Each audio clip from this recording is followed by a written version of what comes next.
que os militares, lá no regime militar, facilitaram essa invasão revolucionária no campo cultural, enquanto eles focaram só os revolucionários armados, nós tínhamos aí os revolucionários não armados, mas com uma potente arma que eles não enxergavam na época. Será que nós falhamos aí? Ou quando nós comentamos sobre isso, estamos apenas de birra com os militares positivistas?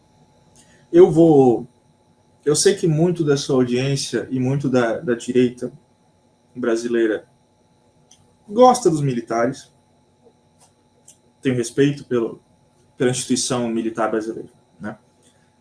Eu sou um pouco crítico demais dos militares, porque na história do Brasil, a instabilidade e as crises, no momento crucial, foram sempre obra dos militares.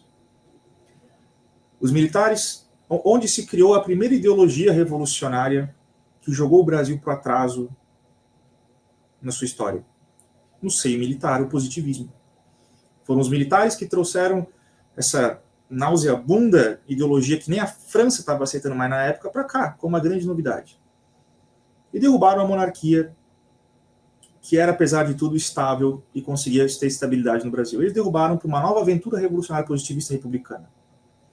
E todos os golpes subsequentes tiveram sempre considerável apoio ideológico e material militar, né? Os militares são a fonte da instabilidade política do Brasil há mais de 100 anos. Na época dos anos 60, depois da morte de Vargas, né, que os militares eles tomaram o poder, havia o marxismo e as guerrilhas, certo? Eles as impediram, com razão, tal. Mas eles foram extremamente negligentes, eu concordo com você, em derrotar o inimigo ideológico gramsciano justamente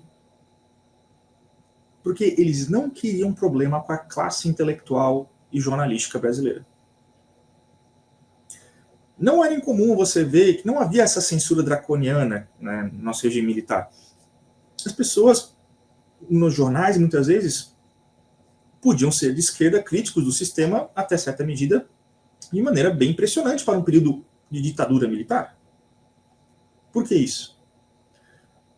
Porque os nossos militares sabiam bem de que eles mesmos são crias de pensamento revolucionário que também era oriundo de pensamento universitário, que importava essas ideias. Certo? Eles não queriam criar problema com a classe intelectual e jornalística, né, porque parte da história dos militares é também classe intelectual e jornalística.